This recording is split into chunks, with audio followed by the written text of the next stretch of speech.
Great, thanks, John, and good afternoon again, everybody. As you may recall, my name is Marianne Nazaro. I am the director here at the MTW office here in headquarters, Washington, D.C., and we are thrilled to be with you yet once again to talk about the MTW expansion, and today we will specifically be delving into the finance piece. Next slide, please, Laura. So here's the agenda for today's conversation. We will first have a welcome, so hello and welcome, and then we will be, it's a pretty dense agenda, but we're really excited about it. We'll be first diving into implementing your MTW funding flexibilities. We'll talk a little bit more about how the funds will be calculated from MTW expansion agencies. We'll be going over some good financial policies and procedures.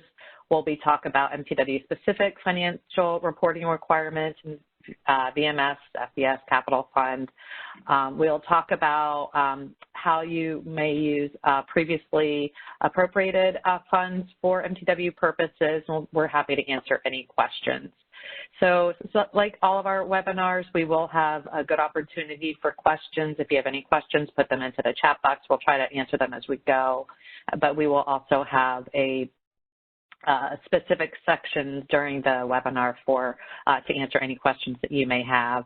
And we have several new faces with us today. So you'll see a couple familiar faces. John Concannon and Praveen Krishnan from the MTW office will be presenting. In addition, you'll see a new face. Our financial analyst, Philip Pless, will be presenting today as well. We also have a couple of people that you've heard before, and you'll get to meet again Maria Rosso and Shannon Oury from a couple who are executive directors at a couple of the MTW agencies now. In addition, we have some guest stars from our other offices across HUD. We've got Jean Reed, Damian Thomas, Chris Granger, Deb Hamblin. You'll also be hearing from them today as well. So get ready for an action-packed conversation today to talk about finances and how you can use your MTW fungibility to do that. And with that, I would like to kick it over to John Concannon to get us started. John? Okay. Thanks, Marianne. Hi, everyone. This is John Concannon with the MTW team. I'm going to cover implementing funding flexibilities, what everyone really wants to know. It's important for your agency to understand when you can implement activities and use your funding flexibilities. Flexibility can be used for allowable purposes under Section 8 and Section 9 once your MTW ACC amendment is executed. That's executed by HUD. As a reminder, MTW funding flexibility will become effective the first of the month following the execution of your ACC amendment. So if you were to have it executed today, February 10th, it would become effective, that funding flexibility on March 1st. So just something to keep in mind. MTW housing authorities can implement new activities once your MTW supplement to the plan is approved. For example, your housing authority could use your operating funds to issue vouchers after your MTW amendment to the ACC has been executed, but you wouldn't be able to implement, say, a local non-traditional activity until you've received that written approval from your field office that your MTW supplement to the PHA plan is approved. So we just wanted to kind of just make that clear from the top.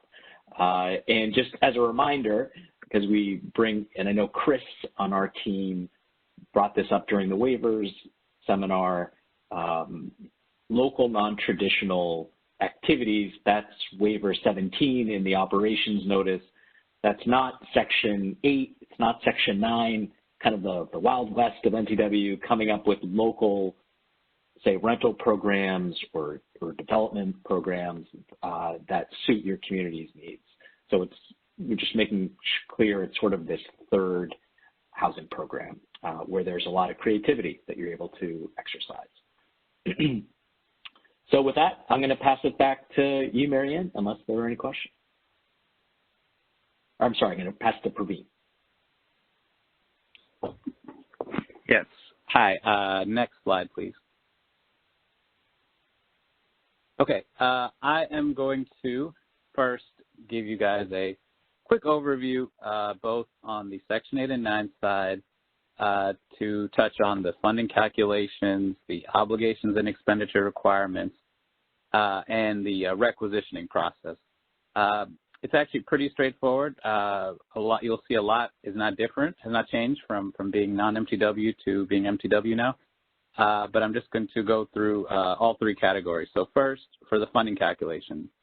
On the public housing side, for operating and capital funds, it's the same. Nothing has changed.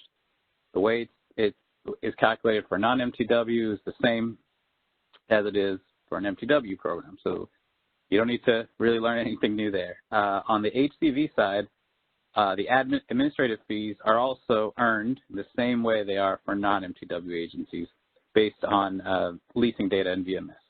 So that too is exactly the same. The main difference in the funding calculation, which I will get to on the next slide, is the HAP renewal eligibility.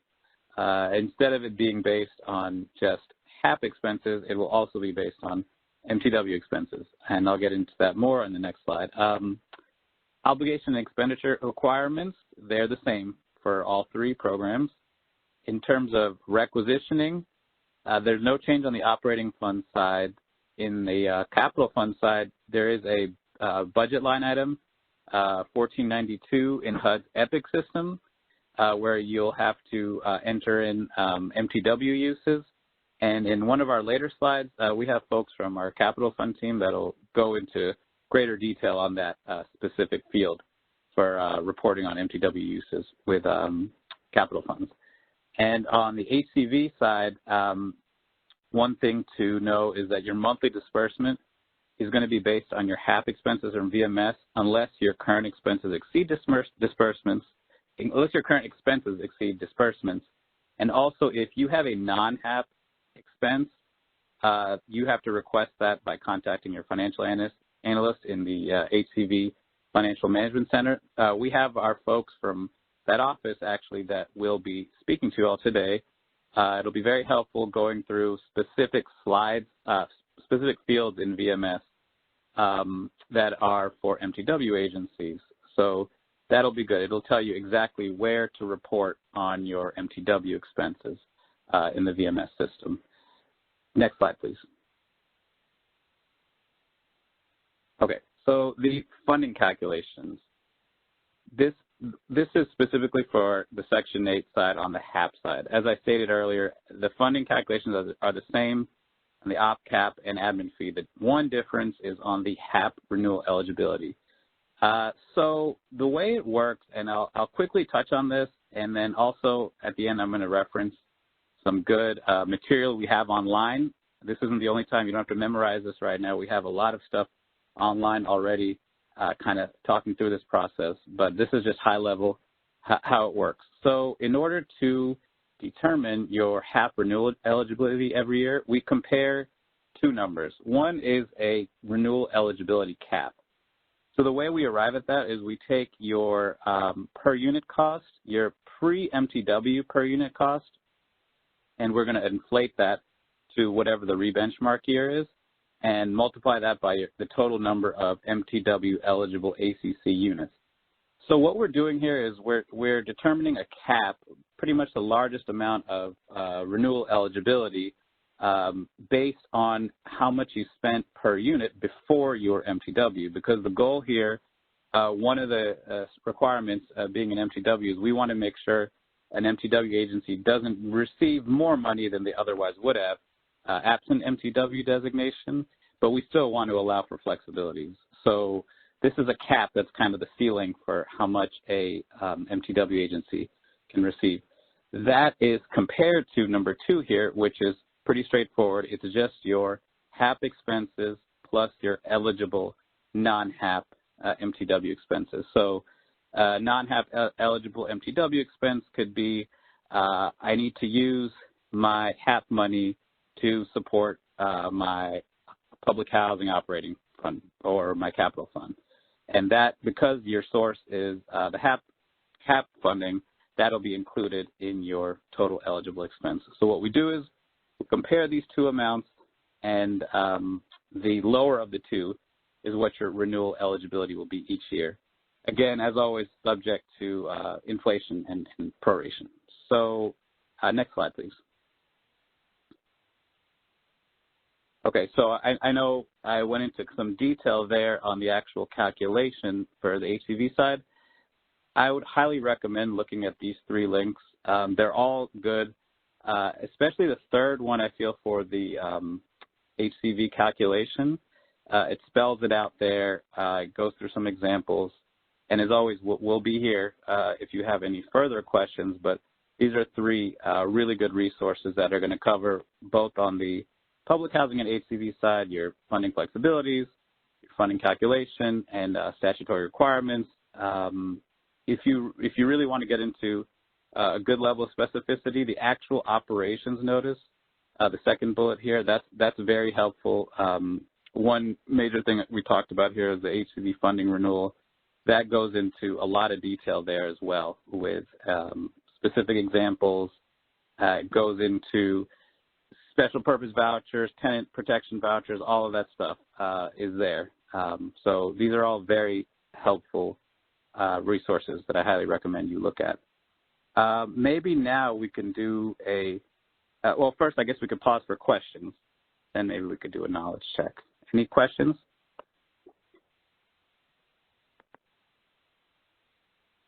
And as a reminder, if you have any questions, if you could you can type them into the Q&A box, and we will be sure to answer those. And while we're waiting for you to write your questions, yeah, let's maybe do the knowledge check number 1, John.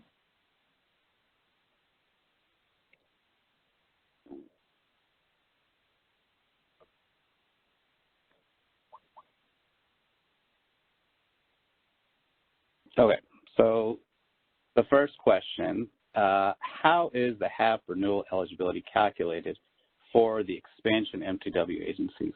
So the first choice is a frozen eligibility base. The second is the lower of your HAP renewal eligibility cap or your rebenchmark year's actual HAP and non-HAP eligible expenses. Or part C is your last year's HAP eligible expenses multiplied by an inflation factor. Just give you guys a minute to answer that.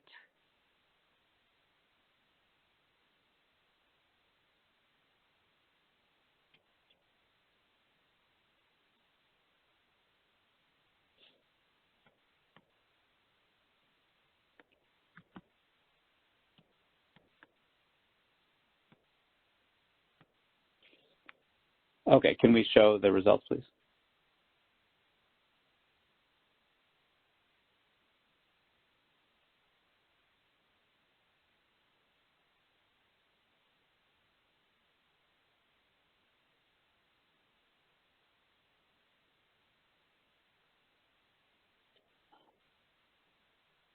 Are the results there? Okay, all right. Survey says no answer. Okay, good. Most of you got it right. The answer is B. Your HAP is going to be based on the lower of that renewal cap that I covered. That's based on your per unit cost before you join MTW. We're going to take that and inflate it to the current year and multiply that by your ACC units, and that's going to be your cap. And your renewal is going to be the lower of that or your actual HAP expenses and your eligible non-HAP MTW expenses. Okay, could we do the second question, please? Okay, this is pretty straightforward. The methodology for calculating public housing operating funds is different for expansion MTW PHAs than for non-MTW PHAs. True or false?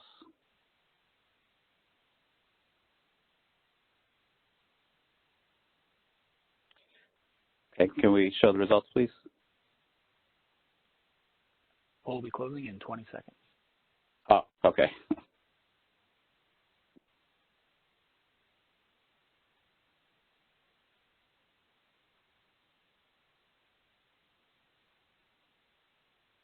And while we're waiting for those answers to come up, John, if you could post that, there's a question in the chat related to the CFP, and I'm going to hold that question until we get to the CFP part of the conversation today.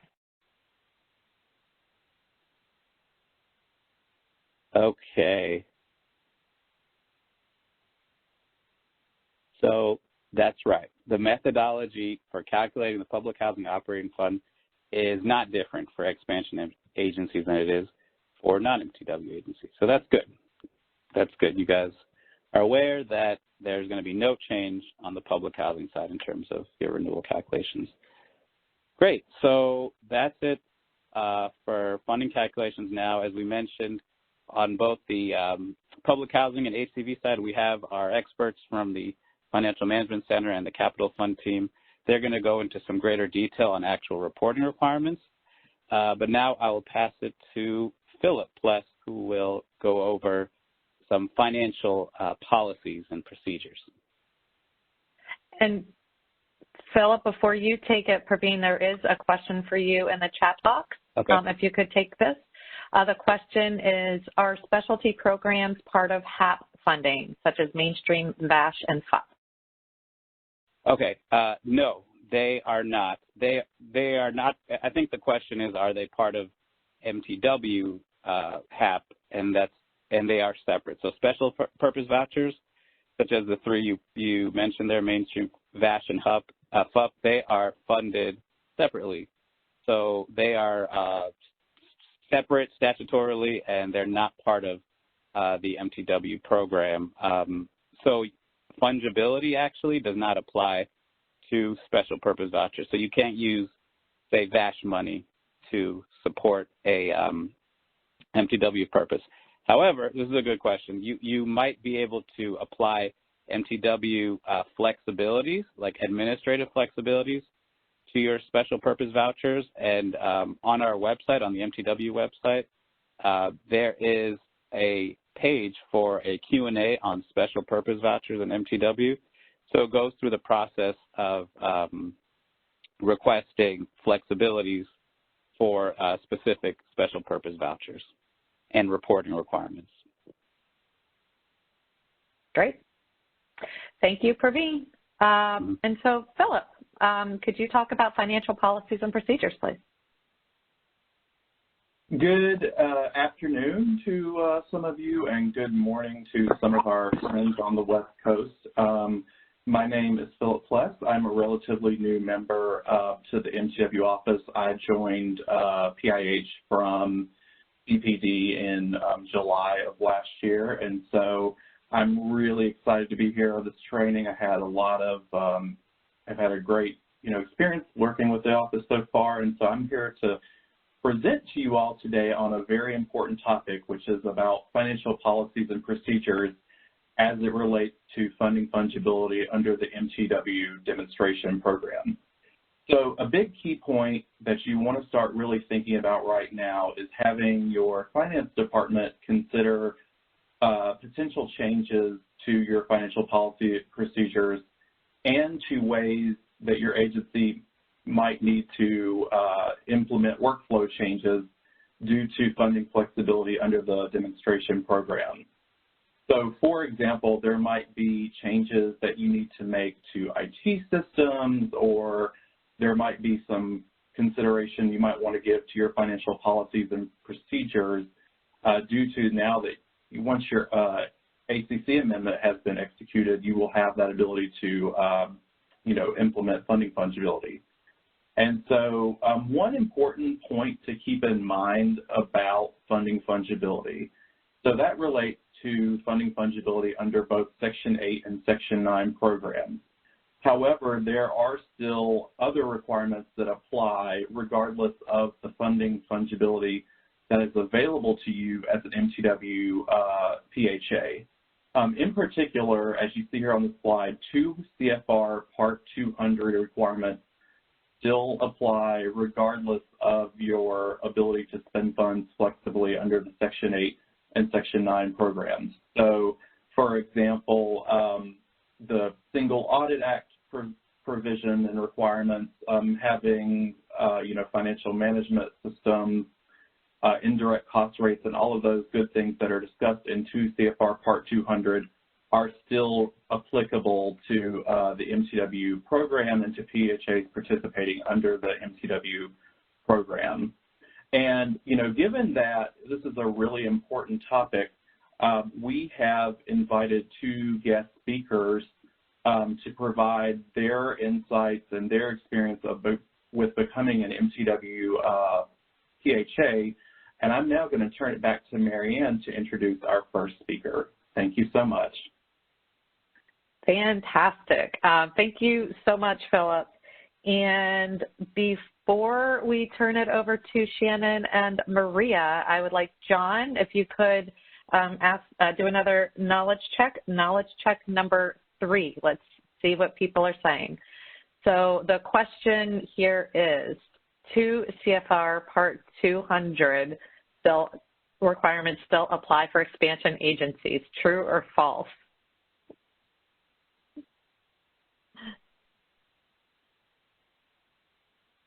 Okay, and then if we could go to the answer. We'll be closing in 20 seconds. Okay.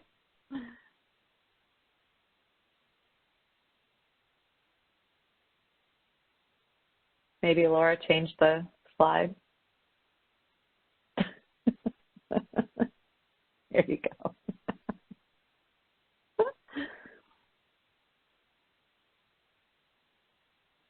Yes, 100%. Thank you. And the reason I asked Laura to change the slide is that the answer was written right up there. So, hopefully that was great. So thanks so much, Philip. There were a couple questions in here that I'm going to take, Praveen, a couple of them come back to you. So Praveen, this one is back for you again. What about tenant protection vouchers? Do they also have their own funding too? I had referenced earlier a good resource is the FAQ document on our webpage that kind of goes into tenant protection vouchers too in MTW. But to answer your question, after the first year in TPVs, after that, it is eligible for fungibility. And the FMC office could probably speak on this a little more later on. There are some exceptions to that for relocation TPVs versus replacement TPVs. Relocation TPVs are there for a strict temporary purpose.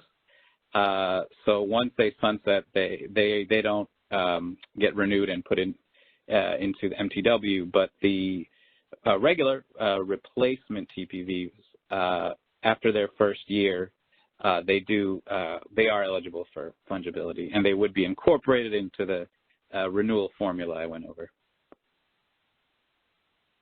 Great. Thanks so much, Praveen. And thanks for the questions. I see a couple more questions in here that we will get to, but now I do want to turn it over to our executive directors. Shannon Oury is the executive director of Lawrence Douglas County. You saw her video in the training videos that are on our module. You heard her in a prior webinar last fall. We're thrilled that she's here today. And so with that, I'm going to send it over to Shannon. Okay. Thank you very much.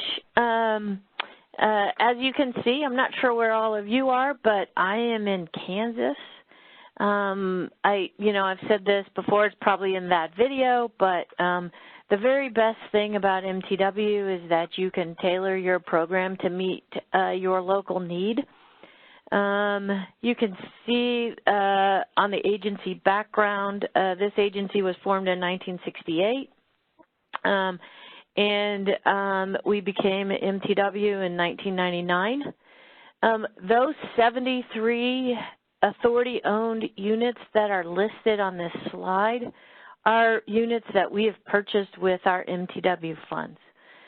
So really, if I were to give my advice to you a title, it is basically figure out how to amass some funds, because what that does for you is allow you to make all kinds of different things happen in your locality. Next slide. So as I said, we were one of the first MTW. We've been in more than 20 years now. We radically altered our program from the very beginning. We combined our public housing and Section 8 programs. We have a combined admin ACOP plan, which was no small feat. We enacted an alternate rent structure. As you can see, we have significant minimum rents. These are only for work-able individuals. We have a work requirement for all of the work-able, so non-elderly, non-disabled households in our program. The minimum rent was set on a 15-hour per week minimum wage calculation, and that's how we set it originally. So next slide. So what does that do? What does having a work requirement and a minimum rent do? Well, it means we generate quite a bit of rental income from our public housing units, which we then can repurpose to be used for other MTW initiatives. And I'll get to that slide in a minute. So the first thing that I recommend to you is to tackle the administration and operational efficiencies that you can get out of your program so that you can generate more funds to be redirected to the initiatives that you want to use in your locality. For us, you know, one of the biggest drivers of that was this alternate rent structure and work requirement. Next slide. So here's kind of how we did that. So you can see what we did for efficiencies.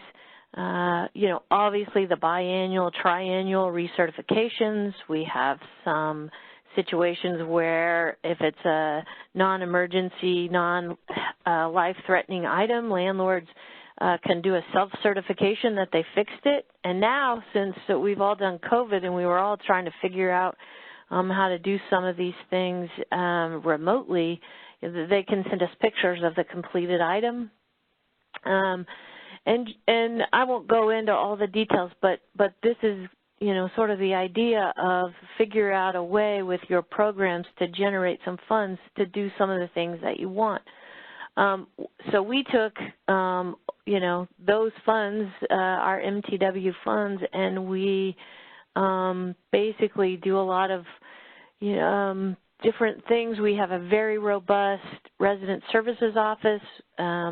We work a lot with our families to make sure they're employed and that they're improving their employability, up to and including that we have an activity where we will repair somebody's, a working household or a household that is in education. We will, up to $500, repair a car so that they can continue to get to work and or school. So next slide. One of the things that now VMS requires it, but we have always done it, is when we create an MTW activity, we create a chart of accounts and a line for that. We name it and we track the expenses in it. Some of them are in this, you'll see the top is we've created some special vouchers and made some special rules, some for individuals coming out of our county jail through a reentry program. That safe housing program, we've created vouchers for some victims of domestic violence. It was very, I'm sure like most of you, we have a significant wait list. It's somewhere between 18 months and 2 years, and we identified an issue with some of our victims of domestic violence being required to stay in abusive situations while they waited on our list, and so we tried to figure out a way to address that. We used our MTW funds to identify some special vouchers that we work with our local domestic violence shelters to get to our community. So you want to track what you're doing. You want to track, you want to identify it, because obviously some of the reason is because you need to report it back in your MTW report. But it's very important to know what you're doing, be able to evaluate whether it's working. We did that safe housing program the first year. We put 10 vouchers in it. It worked so well, and the funding in the following year was such that we now issue 20 vouchers in that program. Next slide.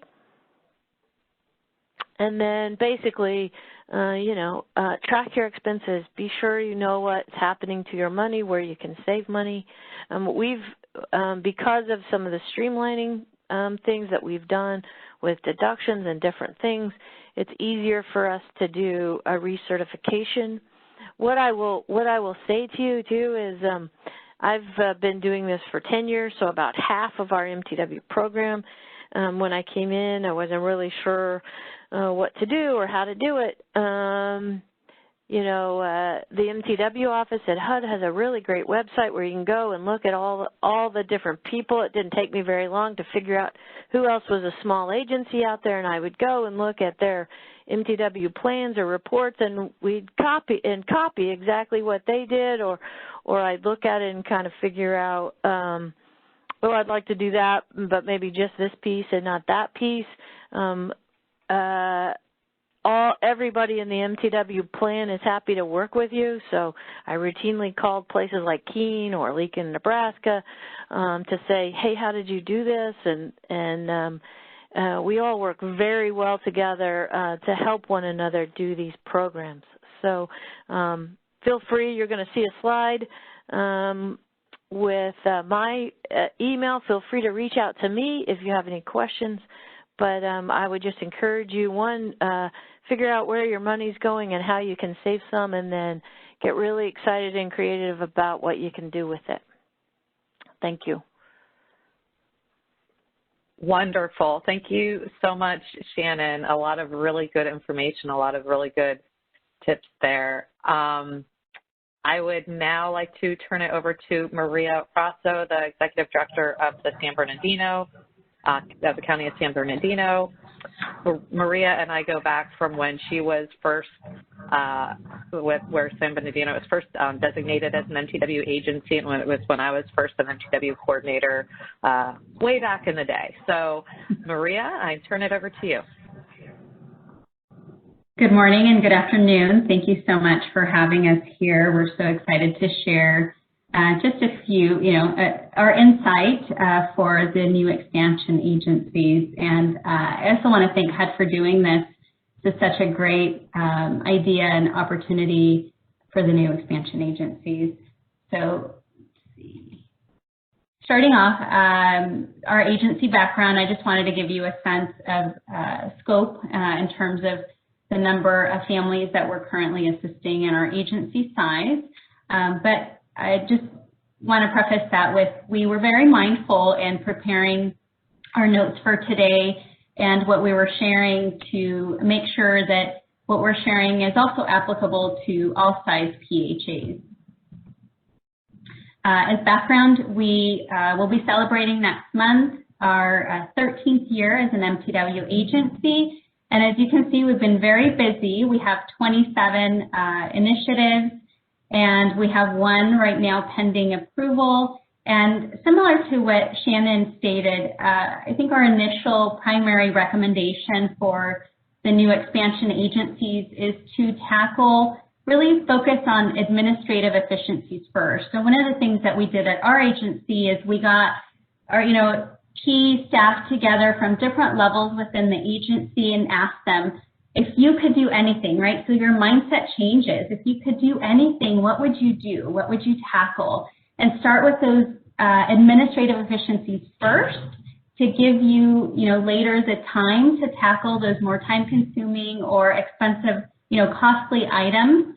And what we came up with was a list of just a bunch of ideas, just on the back then it was we were still using a whiteboard, and so we split up the list because honestly, half of those items did not require MTW flexibility. It's just that we asked the question, and your mindset as a traditional housing authority was, we can't do that because either regulatorily we can't do that, or it's just it would take too much work, or just have the brain power to be, to take that on, or sometimes it's capacity, right, to take that on. Or right now, you have an open slate, and so, challenge your team to think, as creatively as possible. Write all of those things down, and you'll be surprised to what you and your team come up with in terms of flexibility. And so here, it's difficult to see, but this is also on our website. Our website is hacsb.com, and you'll see information there. We post all of our annual reports and our annual plans in case you want to read more on any of these initiatives back to our first plan, 2008-2009. So those are all on our website. And so you'll see here we broke out our initiatives by statutory objective. And so as Shannon stated, and really thanks to Mary Ann's advice early on, we had a list of all of these initiatives, and her recommendation was really focused on those administrative efficiency ones first. We're so glad that we did, because it created the administrative staff kind of savings to be able to tackle those heavier lift MTW initiatives. And so my background is actually in finance and accounting, so I'm going to go through in really great detail all of your financial reporting. I'm just kidding, I'm not going to do that. So just our kind of lessons learned and recommendations, similar to what Shannon had stated, create a separate fund, do all of that legwork now. So really pay attention as to what your reporting responsibilities are, and start identifying what changes you need to make in your chart of accounts. In your software system, it would be ideal if you can really tie your software system to what reporting requirements you will have in VMS, and also for your financial data schedule in FDS. So again, creating these separate funds at the onset, the separate accounts as well.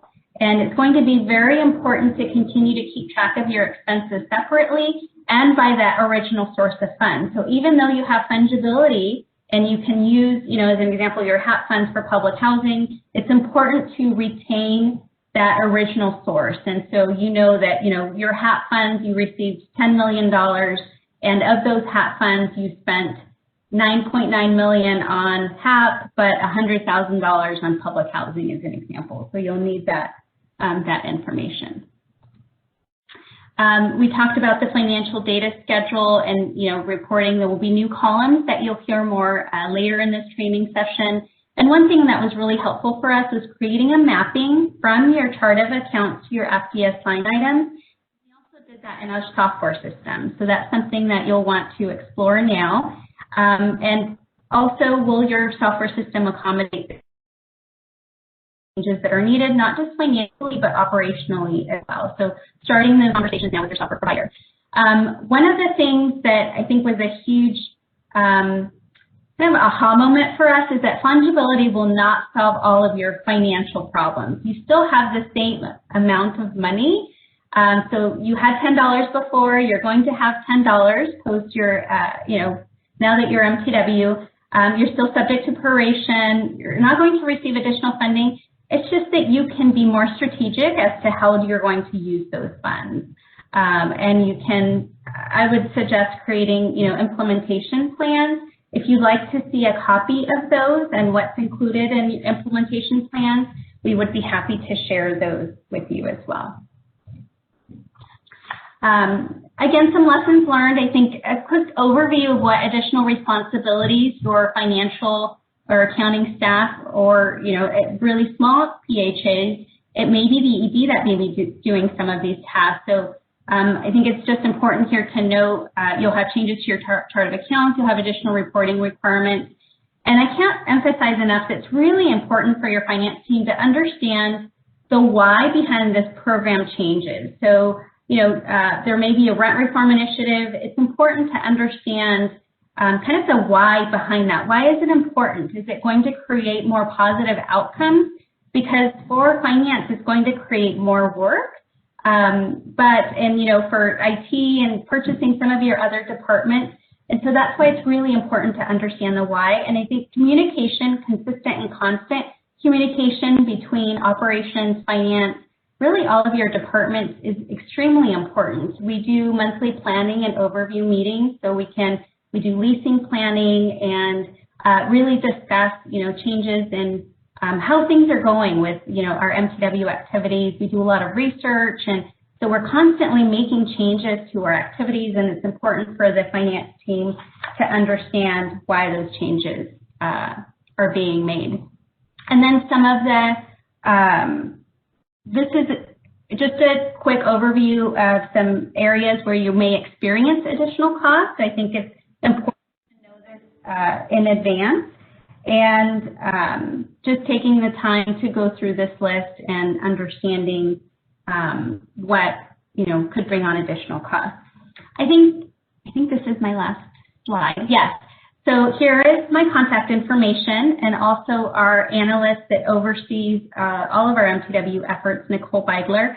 I think as takeaways, I would say, again, to tackle those administrative efficiencies first, to be strategic. So don't just, I have MTW, I'm so excited, I want to tackle these 20 things. Really be strategic, especially as a small PHA, as to what you want to tackle, what that's going to take, the, staffing capacity, the cost. Start with changes that are low effort and high return. Create implementation plans, plan ahead. Also, existing MTW agencies are here to help. We're happy to help. Please reach out to, maybe find out where is your local MTW agency if they haven't reached out already. We reached out to Pomona, that's our nearest MTW agency, to see how we could help. If you're on here, George, give us a call. We're always, or any other MTW agency, we're happy to help. And also, HUD is your partner. We have had some great brainstorming sessions with our coordinator, with our team throughout the years, and it's, they are working with so many other MTW agencies. It kind of helps the brain damage in that they are able to provide some insight or have some lessons learned. Well, Shannon tried this over here, and this is kind of the obstacles that she faced, and they can give you that insight as well, versus you having to call, 39 plus, now, 60, 70 plus MTW agencies. And also, I would say, be ready and excited for a change in your organization's culture. I would say for the better. So, thank you. That's wonderful. Thank you so much, Maria. Also, some really good insights there. Remembering the why helps us to do the actual activity. Remembering, like, MTW isn't, it's not going to solve all the problems, but there's a tool in your toolbox. So, thank you so much. At this point, we are going to just open it up for questions. Any questions for Maria, for Shannon, or for any of the presenters that we've heard from thus far? I do see a number of questions in the chat box, so I'll get to those. And then in the meantime, again, if you have any questions, please put them in the chat box, or I'm sorry, in the Q&A box, and we will get to those. This next, I see a question from Ray asking about reporting in FDS and VMS, and you are in luck. Stick around, and we will be talking about that shortly. John, question for you. John or Praveen, question for you. There's a question here. Are RAD and agencies required to separate MTW activity? I'm not sure I'm fully understanding what that question is, but John? I can start, and Praveen, if you want to jump in. Basically, as long as your RAD units are project-based vouchers, you can apply your MTW flexibility to them. You will just have to make sure that you are implementing the waivers you want to apply to them in your MTW supplement that apply to project-based vouchers and anything that might be under the housing choice voucher activities. But you can absolutely apply them, and because they are considered fungible, they're within your block grant. So anything you want to add, Praveen, to that?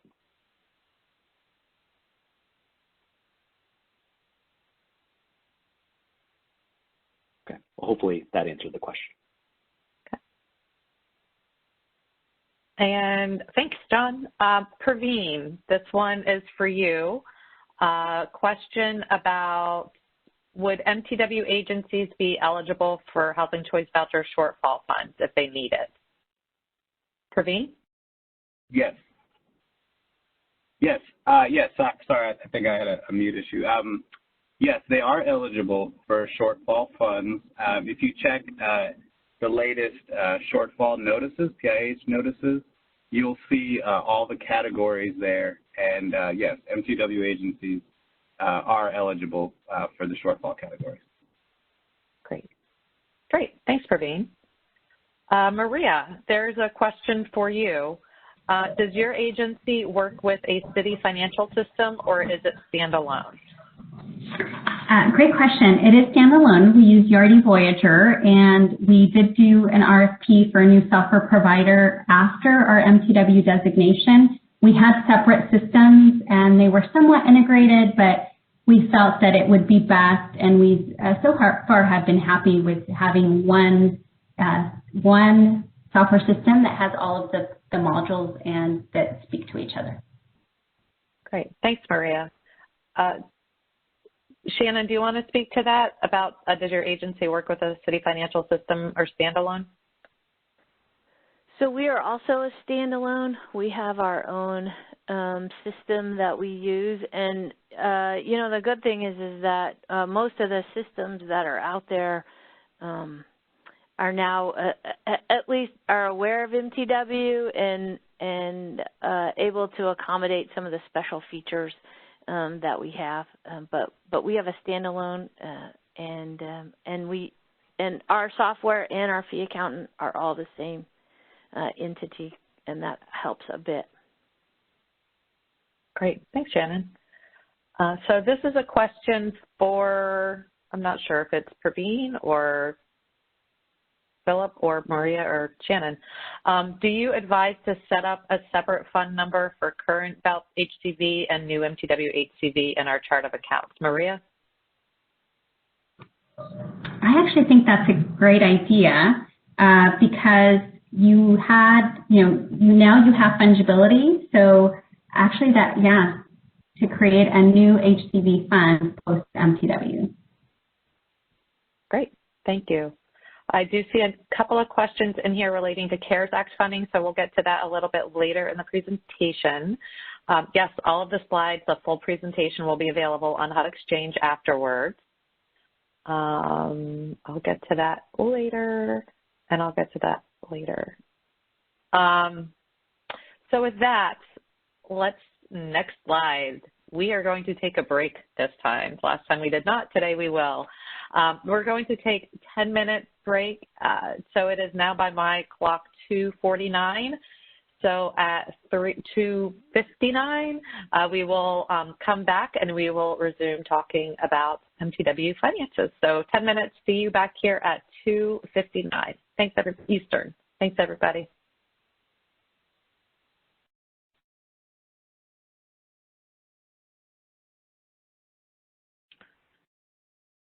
Okay, everybody, it is 2:59 by my clock's time. So with that, Philip, take it away. Maybe. Good afternoon, everyone. Hi. And sorry if it's taking a little second for my video to load, but again, thank you for your participation so far. It sounds like we've gotten some really great questions coming in on some of the topics that we're going to actually address right now. And so just to let everyone know, this portion of the webinar is really focused on MTW-specific financial reporting guidance. And so we've got a number of topics here, as you can see on the slide, that we're going to address, and we're going to start with VMS, and then we'll talk a little bit about the FDS reporting and special instructions that have been created for MTW PHAs. And then we'll hear from our wonderful colleagues in the Capital Fund Office who will talk about capital fund specific reporting requirements. And then finally, John Concannon from our office, who is the Deputy Director of the office, will talk about some CARES Act reporting requirements and hopefully answer some of your questions there. So now I'm going to turn it over to Jean Reed in the Housing Choice Voucher Financial Management Center to talk about VMS. Take it away, Jean. Thank you. Hi, my name is Jean Reed, and I'm a financial analyst at the FMC. I've been working with most of the legacy MTW agencies since 2005. Since most of you are familiar inputting into VMS, this is basically going to be just a short overview of the new requirements for VMS reporting for the month following your conversion. There are specific fields for reporting your HCV leased units and expenses in VMS. They will be reported under the MTW fields. There are specific MTW fields that will be used reporting any special purpose vouchers, such as like your FUP, if you have NED and VASH vouchers, that you may minister. There are specific fields in the MTW for the MTW FUP, MTW NED, and MTW VASH. Your agencies will still report TP units under TP.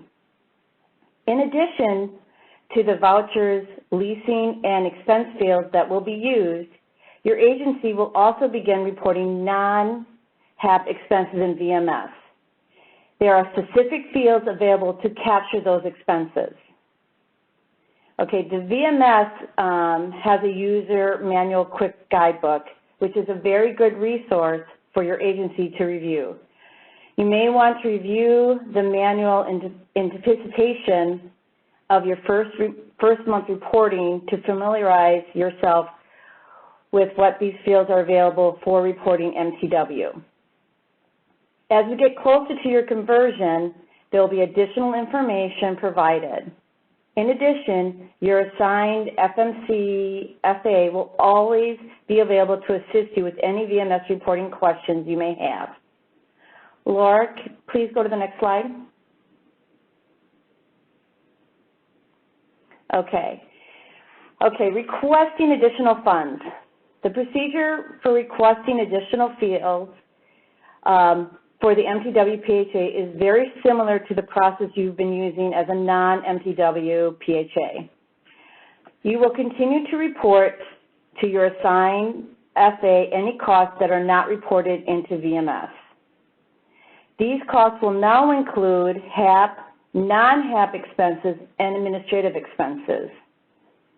As an MTW, when it comes to asking for additional funds, we'll be including all your disbursements, AF and VO, and comparing those to all your expenses that you have reported in VMS, as well as what your agency is estimating for the months that are not in VMS. The review process for additional disbursement requests should be completed within a day or two.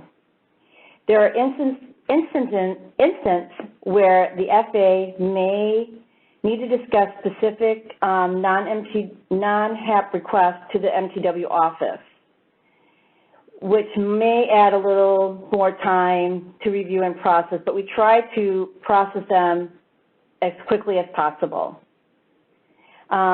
Just please remember that when you're requesting funds, anticipate of non-HAP expenses that your agency needs to confirm that these funds will fully be expended within the 3 days of receipts.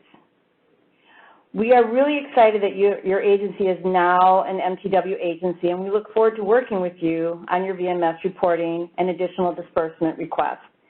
And anything else that we can help you to do, we're here for you. So thank you so much, and have fun. That's it. Fantastic. Thank you so much, Jean. Really appreciate that. I'm going to pause here for a moment to see if there are any questions for Jean. And just as a reminder, please submit any questions into the Q&A feature on WebEx. While you're thinking those through, John, could you please pull up question number 4? We're going to do another polling question to see kind of where we are. So the question here is, which of the following pieces of information is not needed in order for the HCV Financial Management Center to process non-HAP disbursements? A, estimated total HAP, non-HAP, and administrative expenses not yet entered into VMS. B, confirmation that funds will be fully expended within 3 business days of receipt. C, detailed description of the purpose of the use of funds. Or D, signed attestation from the executive director of the PHA that the funds are for eligible expenses. So we'll give folks a minute or so to take a look at this question and to answer that.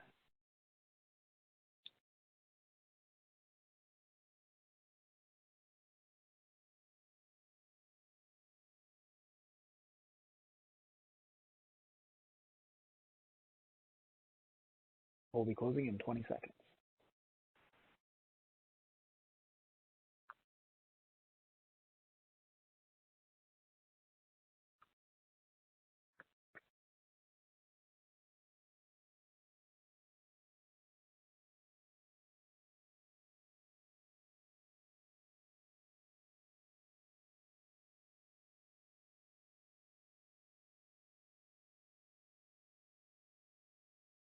All right, well done, everybody.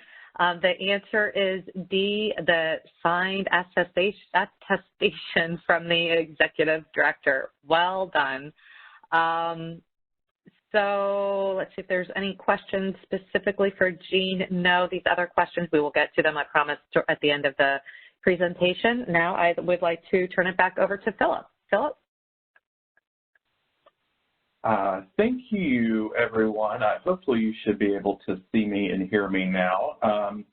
So now we're going to discuss some special instructions that we have created for preparing your financial data schedule, also known as FDS for MTW agencies.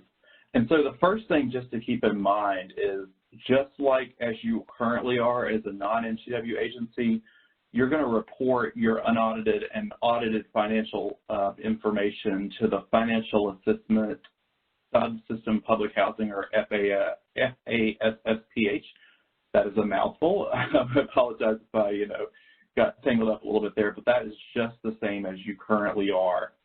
So here is a schematic that we have created that kind of outlines at a high level the 5 steps that you need to know regarding FDS reporting for being an MTW PHA. So the first is you're going to create new FDS columns for the low rent, or what's known as the public housing program, capital fund, housing choice voucher, and MTW program. Each of those have special columns. So low rent is 14.OPS, capital fund is 14.CFP, section 8 is 14.HCV, and then MTW is 14.881. And the big point to remember here is that the first 3 columns that I mentioned, low rent, capital fund, and section 8, are basically being created to record revenue that you have received for those programs during the reporting year.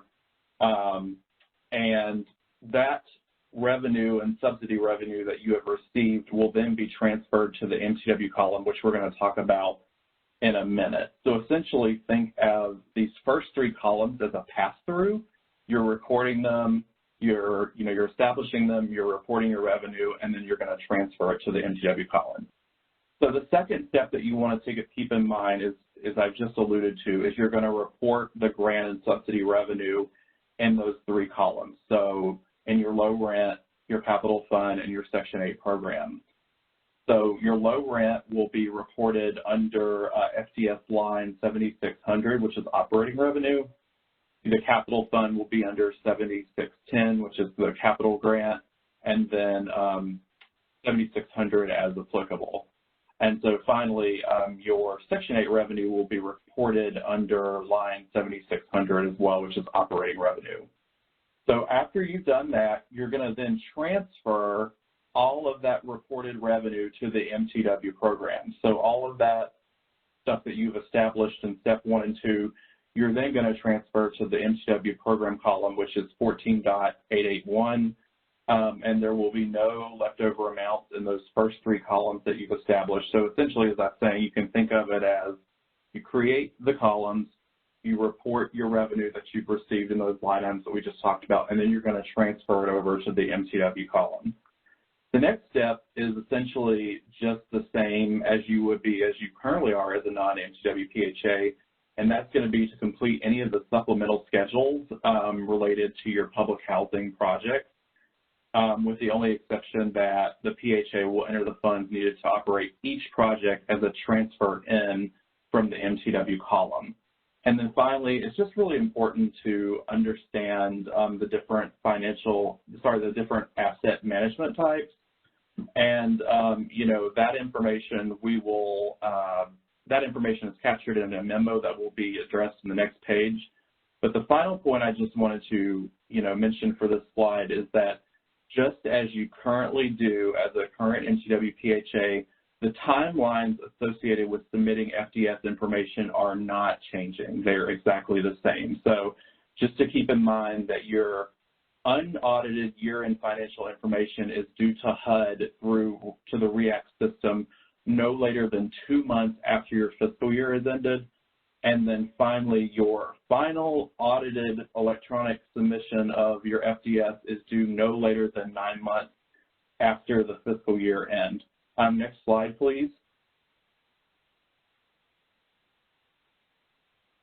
Okay, so on this document, on this slide, there are 2 resources that I have just sort of walked you through. The first one is the FDS reporting guidance that we just talked about on the previous slide. So when these slides are posted to the HUD Exchange on the MTW expansion training page, you will be able to go there and reference this document. I really strongly encourage you, once those slides are posted, to bookmark this link, review it. If there's any questions or things you don't understand, don't hesitate to reach out to me or your field office, and we will get the answer to you. And then finally, this last resource here is the FDS line definition guide. This is an extremely helpful resource. This is something that is out there for all PHAs.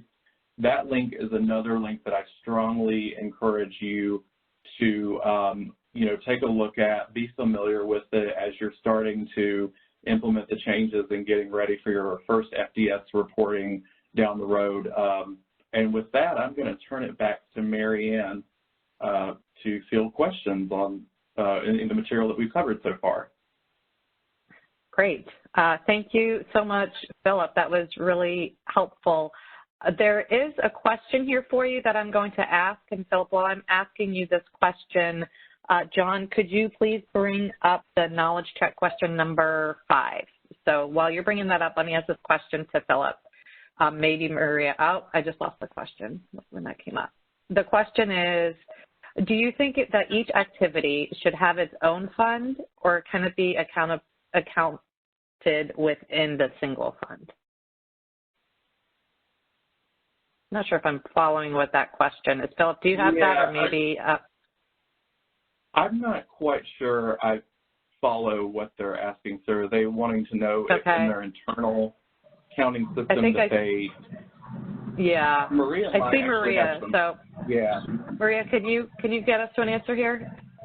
Sure. Actually, we had the same question when we first started, and mostly to keep track. So if there's an activity that, let's say, that creating administrative efficiency, saving funds, or there's additional expense to it, should we track those, create a separate fund? I would say no. I think it would be administrative burdensome and also more complicated when you're doing your reporting if you have a lot of different funds. I would say keep your one MTW HCV fund, your MTW public housing, your separate funds. You can always keep track of those as a separate expense account.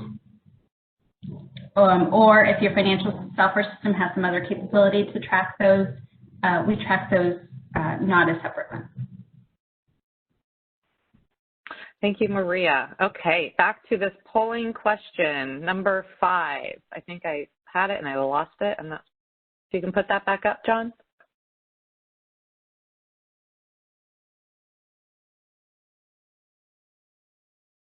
John, did I miss my? There it is. Okay. Oh, I think I messed up the polling. Here's the question. Hang on one second.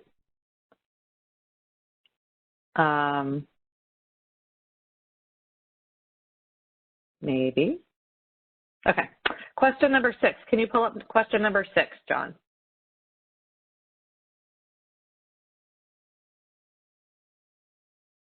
Okay. The MTW PHA does not need to create the MTW column 14.881 and transfer all recorded revenues to it once these revenues have been earned.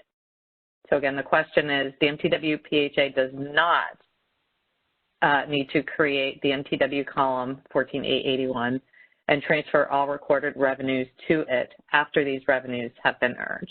True or false? I'll give you a moment to think that one through.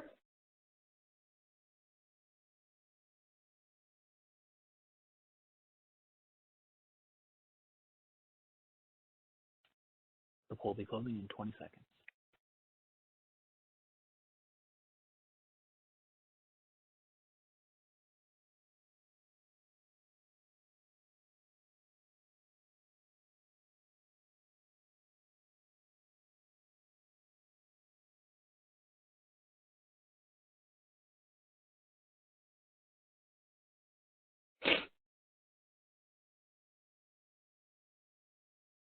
Okay, so Philip, do you want to speak to this poll question?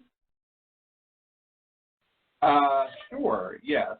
So the correct answer is false. You do need to create the MTW column and transfer your recorded revenues from those first three columns that we just talked about, the low rent, the capital fund, and HCV, to your MTW column after those revenues have been earned. So it looks like most of you got the answer correct, so great job.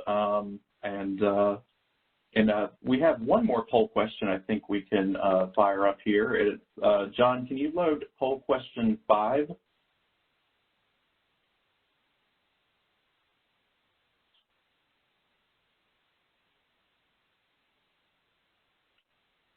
So it looks like I think this one I messed up because I was talking while people were supposed to be answering the question.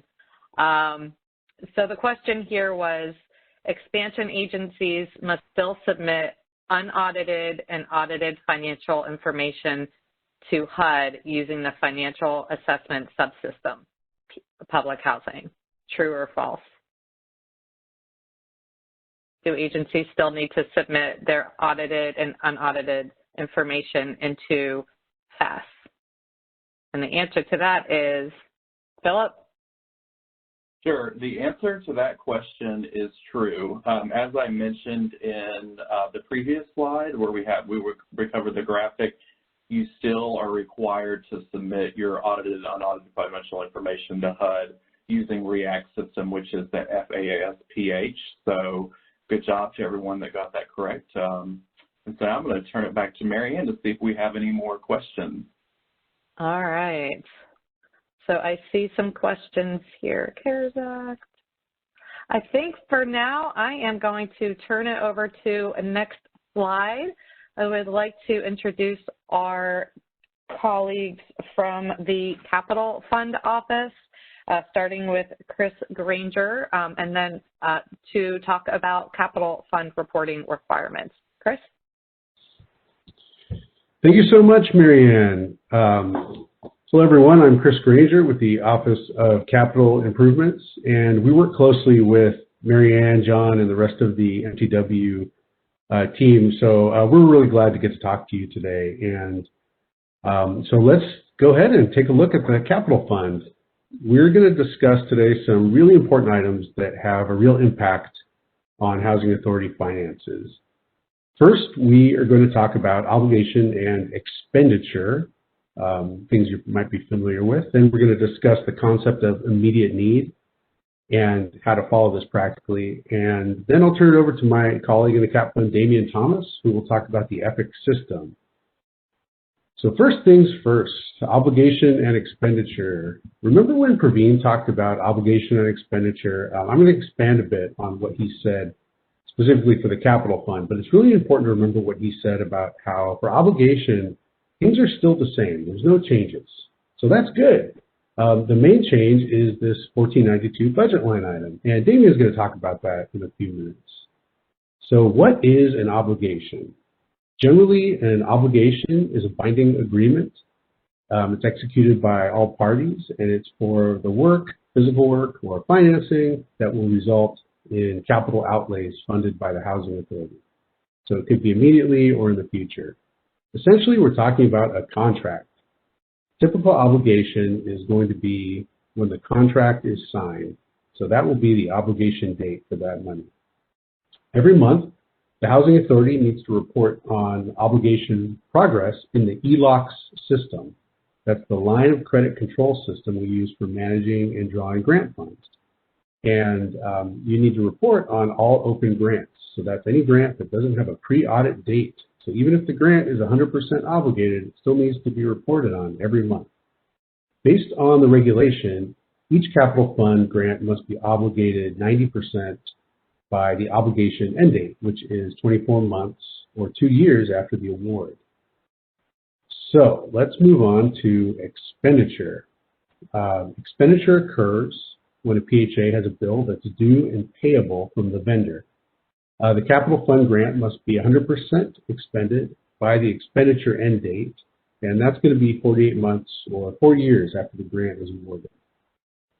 So what happens if the Housing Authority misses the obligation end date or the expenditure end date? So obligation is a little more serious. If the Housing Authority fails to obligate 90% by the obligation end date, then unfortunately the Housing Authority may be sanctioned. And that's part of the reg. And if you believe that you are in this case, let us know in advance, because there are cases where we can work with you and you can request an extension. So that's a good thing for your reporting, because it means that you won't be sanctioned and you might get an extension and you'll be able to expend all of your grant. What happens if the PHA can't expend the grant? Well, it's a little bit different. We can't extend the expenditure end date, but we don't sanction a housing authority just because they can't expend all of their money, because things happen. So if a housing authority is afraid that they're going to miss their expenditure end date, they should go ahead and get in touch with the field office and with our office, and we can work with you on doing a smooth recapture, and nobody gets in trouble for that. And that's actually a good thing for the broader program, because any funds that get recaptured like that become reprogrammed for other housing authorities. So we all benefit. Okay, so let's talk about immediate need. This is part of obligation and expenditure, and it means that the housing authority can and should draw down funds in the lock system when you need the funds, not before you need them and not a long time after you need them. So you should be drawing down the funds when you have the funds obligated, that's when you have a contract signed, and then when you have the bill due and payable. So you sign the contract, your vendor gives you a bill, you're ready to draw down the funds, that's expenditure. That's immediate need. Sometimes you don't have a bill that's due and payable. There's many circumstances like 1410 administration or 1492 MTW budget line item, because the housing authority might be drawing down funds and paying itself in a way, or paying for internal expenses that are billed to the program. If that happens, the housing authority would not have a traditional invoice, but you would have some kind of an internal work order or an internal invoice, and you'd be able to use that as acceptable evidence of expenditure. And I think the best part that Praveen said so well is we don't have to memorize any of this, because the capital fund regulations are found at CFR 905, and we also have a handy capital fund guidebook that will show up in any online search. And now I'm going to hand this off to my colleague, Damian Thomas, for the next slide. Thank you so much, everyone. Thanks, Chris. Hey, good afternoon, everyone. This is Damian Thomas. I'm with the Office of Capital Improvements in HUD headquarters, and I'm here to talk about some specific financial reporting requirements for the CAP fund. As you all know, we've transferred or converted over to the EPIC, which is the Energy Performance Information Center, for processing your 5-year action plans and your annual statements. Okay, and that was a result as of 2018, okay? And so all MTW funding from any source, so you now have these 3 aggregated sources of funding. They have to be approved through an environmental process, and that can be, that regulation or notice for the environmental review is PIH notice 2016-22, and you must meet the EPIC reporting requirements. So these are things that you should know already, but we just want to remind this to you. The other thing that we want to point out is that traditional cap fund budget line items for activities requested under Section 9D should still be reported in EPIC as those activities, so they should be captured in budget line item 1480. We also want to point out that funds should not be transferred to 1406 operations, because that money is now going to be in your larger pool of money under budget line item 1492. And the work activities that you identify from 1492 are the approved kind of fungible activities that were, covered, in your MTW plan and under Section 90 and Section 80. We do also want to point out that, hold on one second, I got to look at my note.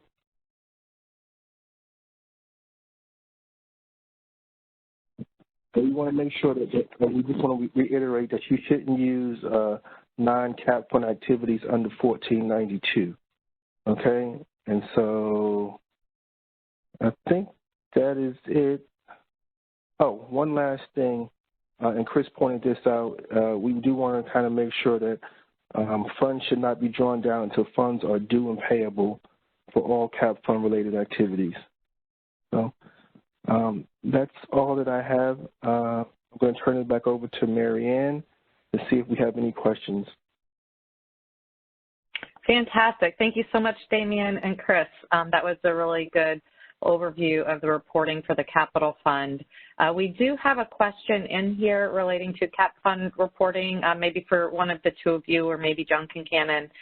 The question here is, does a moving to work item need to be added to the CFP 5-year plan? So in the EPIC system, there is a budget line item for 1492. And so, yes, when you're creating your 5-year plan, you do want to identify any work activities that are going to come out of 1492. But we do want to point out that if you do have capital fund activities that your housing authority needs, that they should remain under the traditional cap fund line items, which is 1480. Most of them is 1480, but you also have some other line items, if you have debt services and things like that. And so the other thing that just came to mind with the CAP Fund program is that we do have boutique grants in the CAP Fund office, lead-based paint, health-related hazards, emergency and disaster grants. Those funds are not fungible. Okay, and so they will not show up on your MTW. They should not be aggregated within your MTW line item, and those are not fungible. Those are targeted grants, and they should remain as such for very specific items. Great. And then there was a clarification question, Damian. I think this one is again for you. So the question is, so we cannot use CFP funds for operations anymore? That is correct. I think the way it works. Yeah, go ahead. No, go ahead, Mary Ann. You may say something, and it may go ahead. Yeah. So I think the question here is what Damian is talking about, which how to report the funding, and so you can no longer use the 1406 line item, but you can use your funding for operations. Any funding that you use for a non-capital activity, you will report into 1492. So if you are using your capital funding funds for operations, you would report those in 1492. Damian, did I get that right? That's correct. Okay. Teresa, does that answer the question?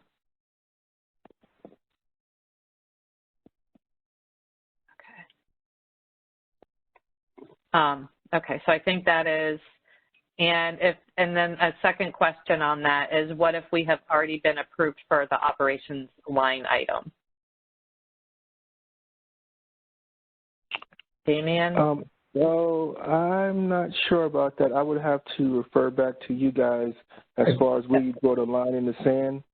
But I would say that moving forward, you know, and correct me if I'm saying the wrong thing, Marianne, John, and Phil, you know, if they have previously, you know, a grant from, say, 2019-20, and it's already under operations and it's fine, and it would be moving forward after they get their MTW designation. Damien, can I add to that? Go ahead. Yes, please. Just from a nuts and bolts standpoint, when a housing authority enters and spreads their budget in EPIC, as long as it's approvable, it automatically is spread in the ELOC system. So whatever goes into EPIC gets spread into ELOC. So if 1406 is incorrectly added in EPIC, we might not be able to catch it. It might automatically be spread. But there's good news, because LOCS has an ability for us to do a budget line item correction on the back end. So if a housing authority puts it on 1406 and then they say, wait a minute, we needed this to be on 1492, we can work with the housing authority and we can correct that on the other end. We just make a notation in the file that says that we did a budget line item correction. So that's easily rectified. So just in case that ever happens, we can work with you. Most problems have a solution, I think. Great. Like something like that. And I think that's the bottom line. That's perfect. Thanks, Damien, and thanks, Chris. That's exactly right. Most problems have a solution. If there are any specific questions, let us know, and we'll work with our partners to get everybody the right answer. There's a pretty detailed question in here that I'm going to punt and say that we will get back to everybody via the kind of tips of the day that we're sending out. The question was relating to at what point will our pre-MTW funds be determined? So we have the baseline amount, and how do we report pre-MTW expenses in VMS? This is a non-capital question. I think this is a pretty detailed, nuanced question that if it's okay, I'd like to answer for everybody in writing once we've circled with our partners in the various offices. So we will get back to that question. I think there might be something coming in.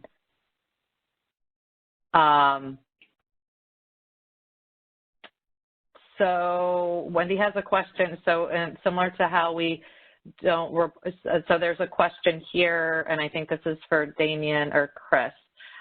Does the same apply for administration? So if they're using capital funds for capital fund administration, should those go in 1410?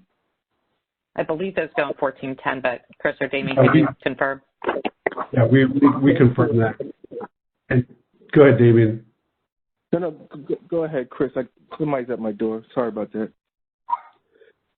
So typically, just you want to watch the percentage. We have the cost limitations listed in the guidebook and in the reg. The 1410 is acceptable and permissible, but you want to keep it at the 10%. That did get increased for during the CARES Act. We did expand that to, I believe, 15%. That may have expired, but in any case, whatever you put into EPIC for 1410, we have it built in the system, into the code, so that if you go over even by 1 penny, the allowable percentage, it will stop you. It will prevent you from submitting. So, and it'll tell you what the error was, and you can go back and correct it. And nobody will have ever even known that, you know, you were a penny over. So you're very safe if you put money in 1410. Thanks. Great. Thanks, Chris. Chris, I have another one for you. The question here is, traditionally, PHAs with less than 250 units can place all of their CFP into 1406. Is that still available for MTW agencies with less than 250 units? I believe the ops notice says that MTW agencies are not to use 1406 period, but Chris or Damien, can you confirm? Yeah, so that we're talking, like Mary Ann pointed out, conceptually, of course you can use capital funds as an MTW agency for expenses that would be traditional operating expenses, but we don't want you to track it on 1406. We want you to track it on 1492. So the outcome looks almost the same, but the way we get there is a little bit different. The road is different, but the destination is the same, I think. So the answer is we don't want you to put your money on 1406 when you're MTW. Perfect. Even if you're small, even if you're a small agency, put it on 1492 for operating. Great. Okay, and then with that, I am going to, thank you so much, Chris and Damien. With that, I am going to turn it over to John Concannon, the Deputy Director of the MTW Office, to talk about CARES Act funding. There were a number of questions in the chat related to that, so hopefully they'll get answered here, and if not, we'll be sure to ask them. So, John? Okay, all right. Thanks, Mary Ann, and thanks to Chris and Damien. It's good to see and hear from you guys. I was just going to touch on quickly CARES Act reporting, building on what Philip talked about earlier with your FDS submissions. There is a full notice, I'm sure you've all seen, it's been sent, provided to you by your field office or from the PIH listserv. It's notice 2020-24.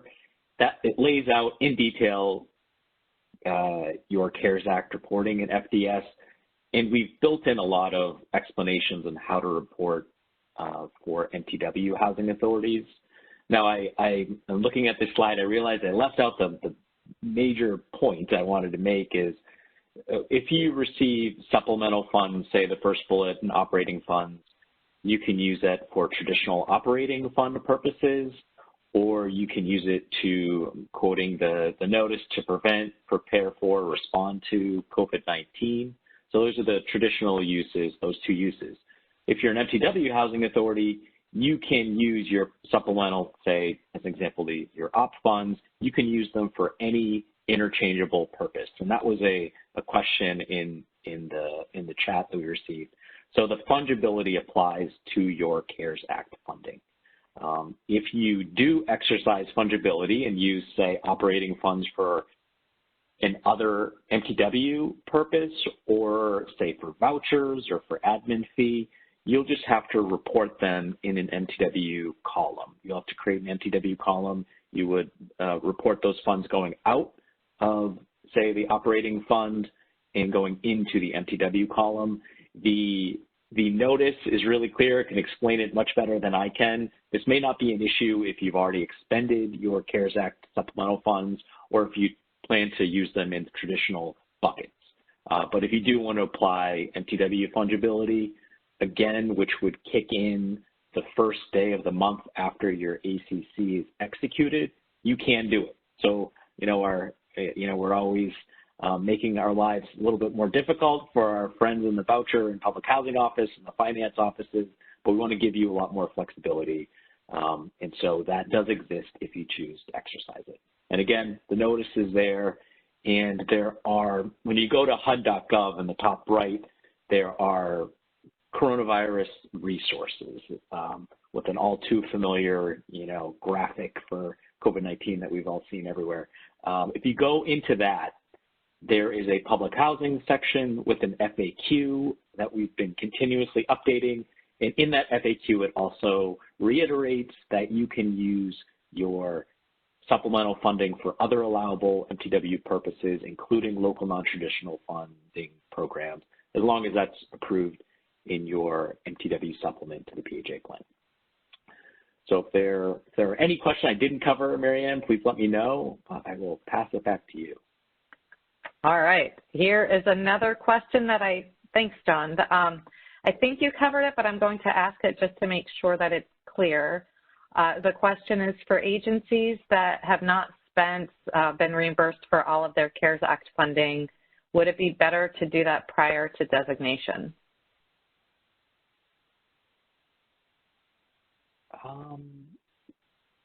If you're still retaining those funds, I mean, it's really your call. You have a little bit more flexibility after your ACC is executed and how to spend them. So you can use them for other allowable purposes, but there's no need. I wouldn't rush to spend them. The period of availability is still the same. It's still 12/31/2021. So you have plenty of time to use them. And if you just have to track them in FDS if you use them for a purpose that's not within the source of the awarded funds. Great. Okay. Thank you, John. And now I would like to, Laura, if you could go to the next slide, send it back over to Philip to talk about previously appropriated funds, which Steve should enjoy because I see a question just came in about that. So hopefully we'll answer that question right now. Philip? Thank you, Mary Ann.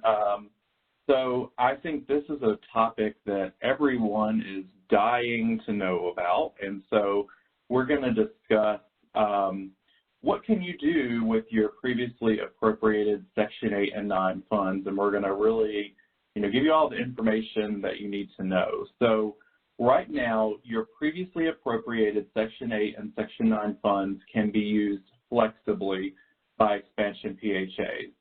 So currently, this ability is provided to HUD and to expansion PHAs through our annual appropriations bill. There is a provision in there that provides the ability for expansion PHAs to use their previously appropriated Section 8 and Section 9 funds flexibly.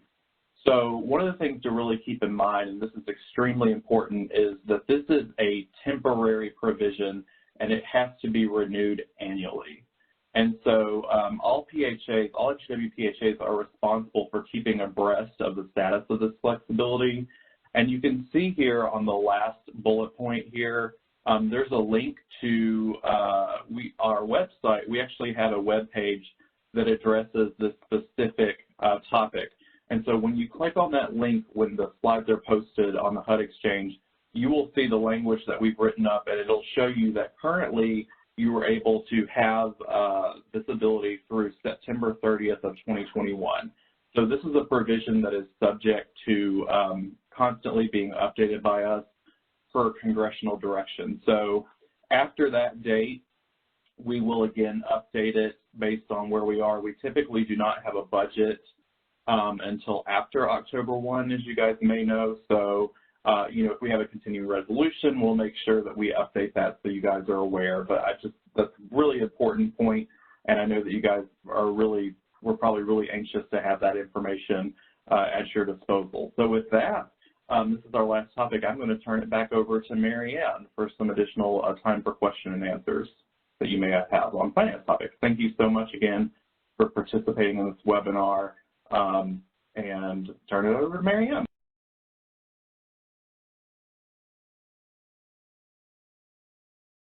On that, so I'm going to pitch it back to you, Philip. So to clarify that last slide, so can CFP grants awarded prior to MTW be used for MTW activities? That's correct. So all Section 8 and Section 9 funding sources, operating fund, housing choice voucher, administrative fees, and capital funds can be used flexibly by expansion PHAs. Currently, that's to September 30th, 2021, and we will, as I mentioned just before, we'll keep you updated on the status on our webpage. Great, thank you. John, producer John, could you please pull up question number 9? I've got another knowledge check for you guys. So question number 9. Question, HUD publishes the status of the ability of an MTW expansion agency to use previously appropriated funds flexibly on the MTW website. True or false? HUD publishes the status of the ability for an MTW expansion agency to use previously appropriated funds flexibly on the MTW website.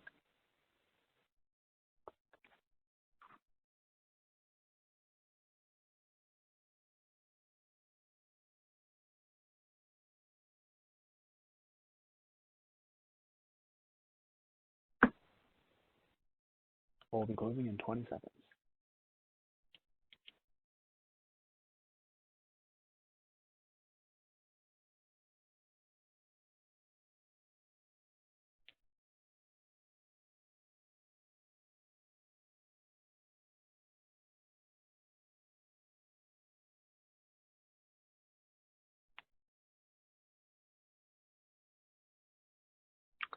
Yes. And the answer to that question is true. As Philip noted, yes, HUD publishes the status of the ability for expansion agencies to use their prior appropriated funds flexibly on our website.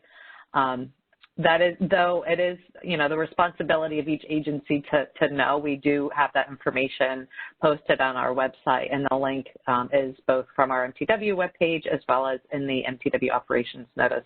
We specify the link. So with that, I am going to try to kind of pick up all the questions that we didn't get to so far. And so if you have any additional questions, please send them into the Q&A box. John Concannon, I have a question for you. As a PBV RAD agency, I believe we have the flexibility already, correct? John Concannon? Yep. If you have RAD project-based vouchers, I will say Praveen on our team put together, he's our lead for RAD, put together a great resource that's on the MTW website. If you go under promising practices, it's all about things you can do under the RAD program using your MTW flexibility. As we say, the 2 demonstrations are better than 1.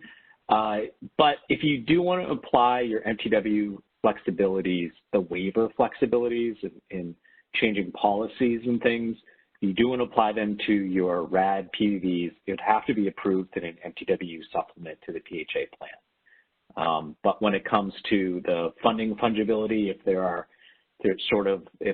cash flow for your RAD PVVs, if there's extra you can fund, or if you want to fund funds into RAD deals, you can do those.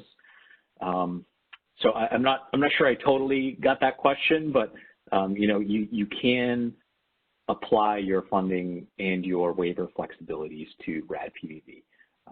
It just has to be in a plan or after your ACC is executed. Great. Thank you, John. This next question, Philip, I think it might be for you, possibly John. The question here is, if we don't intend to use fungibility right away, do we still need to transfer all received funds into MTW 14881? Yes, that's correct. So recall from the previous slide where we talked about FDS reporting, you're going to create those first 3 columns, and you'll record your revenue there for both the op fund, or what was also known as low rent in the FDS instructions, the HCV, and the capital fund, and then you'll transfer it to 14.881 MTW. So yes, that's correct. Great, thanks. John Concannon, this next one is for you, and we might punt on this one for a future webinar, but just want to ask it here. What software is compatible with MTW? Or maybe we can't answer. John. Yeah, we're actually going to have an entire training around, I think, with our PIC system and the MTW supplement, and I think we'll have our data guru and IT expert on there. I guess it would probably depend if we're talking at sort of the PIC level, or are we talking about in your financial reporting systems? But I would think I would say let's hold that question, and we can come back to it with Wendlandt on our team and try to answer it. Great, thanks, John. This next question is for me, I believe. The question is there any update for when HUD will be signing the ACC amendments, MTW ACC amendments that have been submitted? And so now that we've had this webinar of what you can do with your funding once the ACC amendment is executed, we are pulling together all of the MTW ACC amendments with board resolutions that we have received, and we are going to be packaging them up for our for signature by HUD leadership, or PH leadership. So hopefully at this point we should be able to turn those around within the next month or so, hopefully sooner. So we will be able to start moving forward with getting those executed.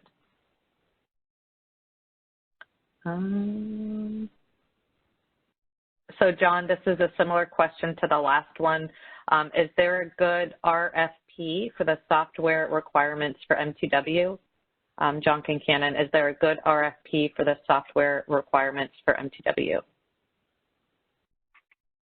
Not that I am aware of. I'm sure there are good RFPs, and I think that's a good question for your peer. I don't know if Maria or Shannon would have any insights into that. I am not, those don't come to us or aren't shared with us typically. Mm-hmm. But I would ask your fellow MTW agents. I think I hear one of them. I think Maria, do I see you? Yeah, I feel like I keep talking, so I don't know if Shannon wants to chime in, and then I can add if needed.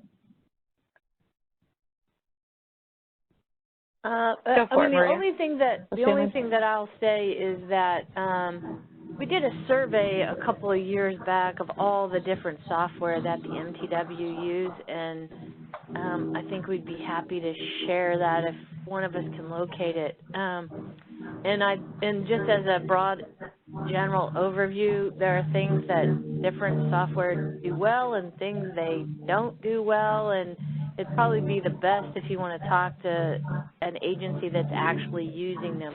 I really wouldn't want to talk about any that we don't personally use here.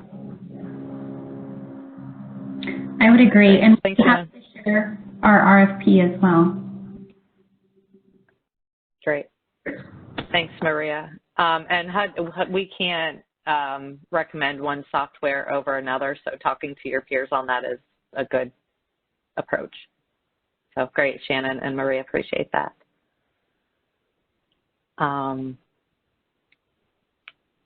Okay, Philip, another question for you just came in here on the Q&A. What will trigger when the MTW column has to be set up in the financials? Is it the agency's new fiscal year, when the MTW ACC amendment is executed, et cetera?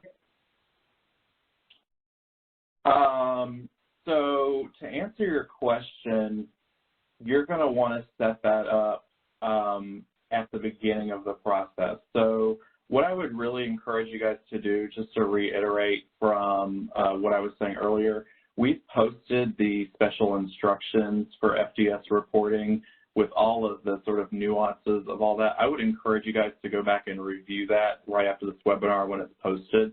If you have any additional questions, I will make sure that you can submit them through the Cohort 1 mailbox, and I will make sure that we research that answer to you.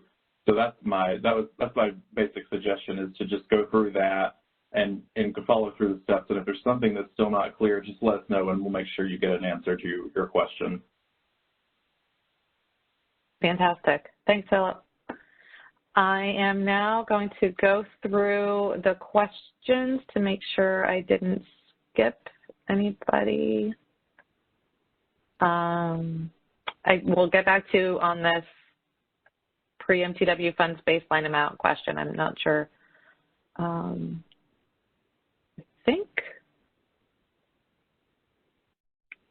think we're good.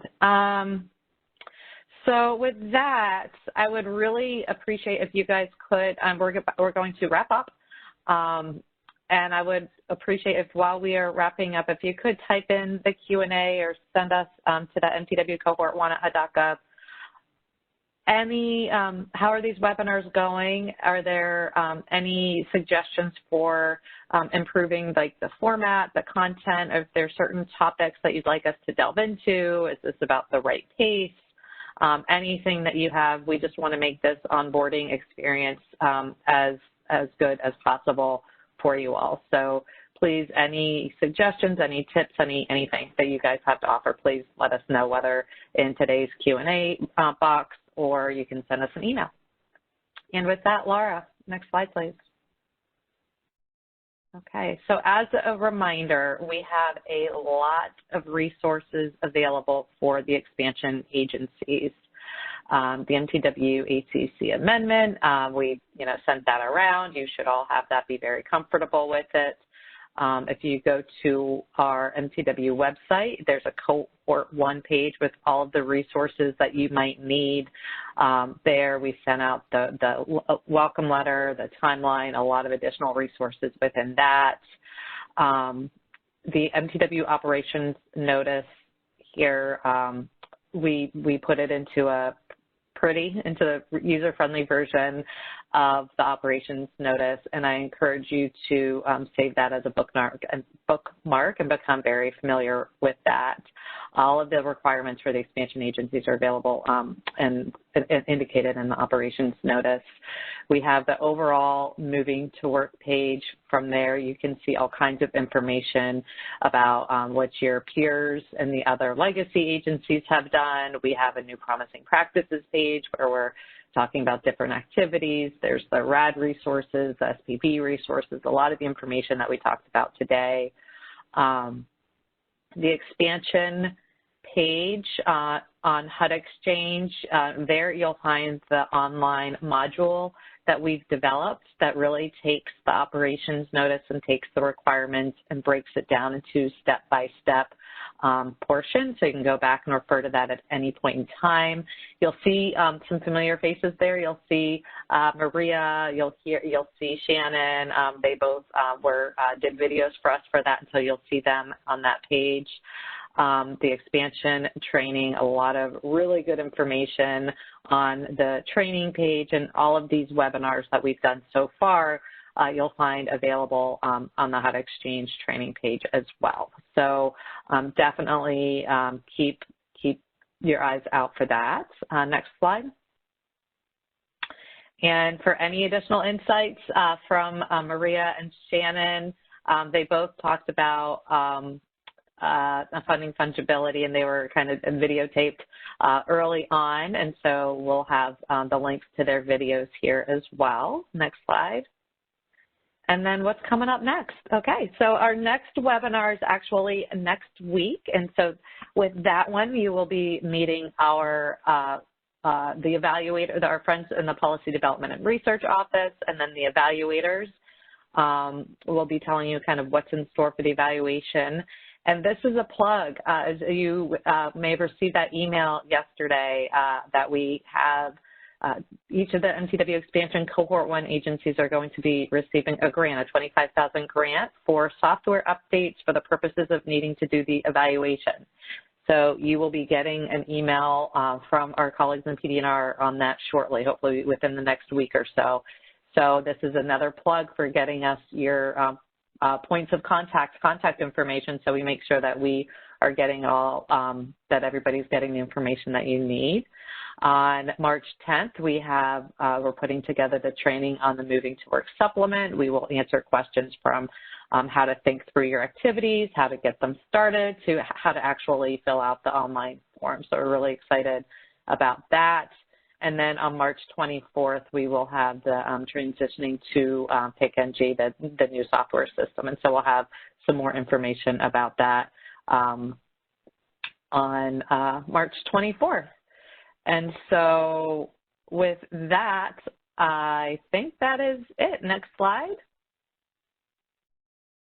All right.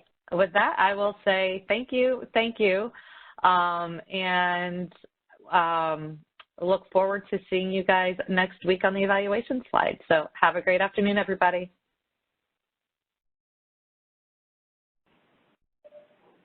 This concludes the Preparing Your Agency's MTW Finances webinar. Thank you for attending. As a reminder, the recording and slides will be available on the HUD Exchange. Please join us for the next webinar in the series, Evaluation and Data Collection.